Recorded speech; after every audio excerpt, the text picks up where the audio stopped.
Terima kasih pemirsa, Anda kembali bersama kami dalam segmen Market Buzz Power Breakfast dan kami akan tampilkan terlebih dahulu agenda hari ini yang patut menjadi perhatian. Senin 9 Mei ya 2022 Wiki. Oke, yang pertama adalah tentu saja mengenai PDB Indonesia kuartal on kuartal atau quarter on quarter dan juga secara year on year gitu ya.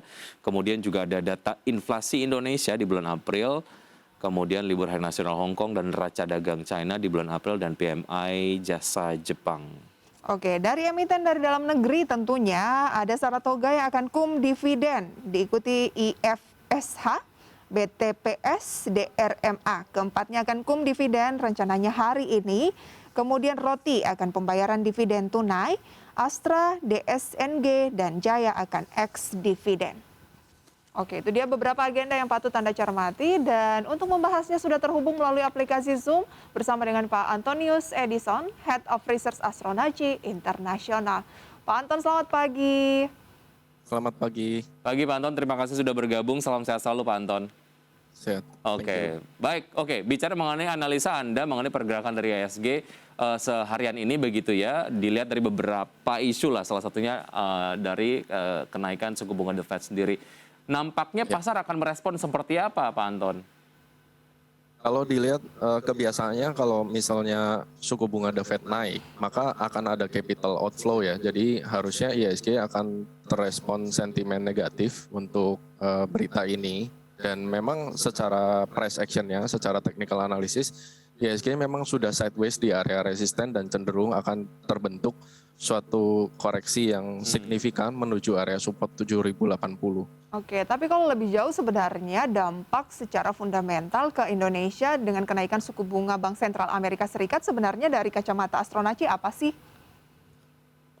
Sama dengan yang tadi saya utarakan, capital outflow akan terjadi dan harusnya dengan adanya suku bunga naik kan obligasi tentunya akan lebih menarik ya, sehingga secara dana asing akan pergi ke Amerika kembali dan Indonesia juga terdampak sentimen-sentimen pemberat makroekonomi seperti rupiah melemah, kemudian adanya inflasi karena pajak 11% itu tadi ya.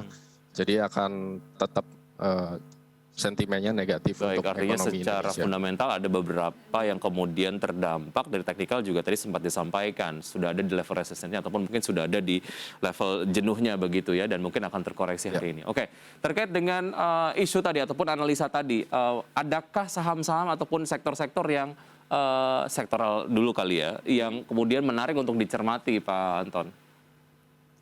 Kita masih wait and see dulu sih. Beberapa memang ada kita rekomendasikan seperti misalnya sektor retail Bukalapak ya. Kemudian ada Pegas, itu ada kami rekomendasikan. Tapi untuk secara keseluruhan kita slowing down untuk investment karena kita akan menunggu IHSG bottom. Oke, IHSG akan bottom gitu. Ini kan Mei gitu dan biasanya ada istilah di market sell on May and go away karena memang biasanya Mei itu adalah membentuk pola turun untuk bursa gitu. Nah, berarti ini benar-benar akan teraplikasi di bulan Mei ini menurut Anda? Yes, betul. Oke. Sell in May, go away akan ada rasanya untuk tahun ini. Wow.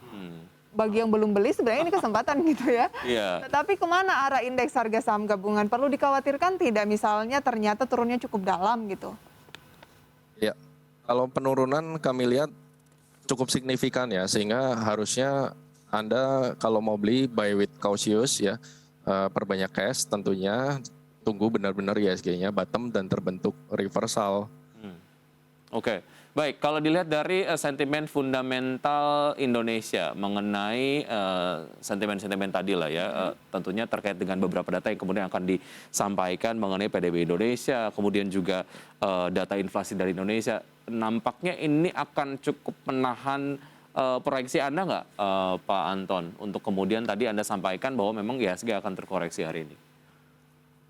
Sentimen-sentimennya justru kan memperberat ekonomi Indonesia ya, meskipun Indonesia secara komoditi ada sentimen bagus dengan adanya perang Ukraina. Tapi sentimen lainnya cukup memberatkan seperti kenaikan pajak, kemudian suku bunga Amerika yang naik juga akan membuat capital outflow dan tentunya masyarakat harusnya akan lebih banyak ke sektor obligasi atau fixed income. Oh, bisa juga ke reksadana berarti ya? Yes.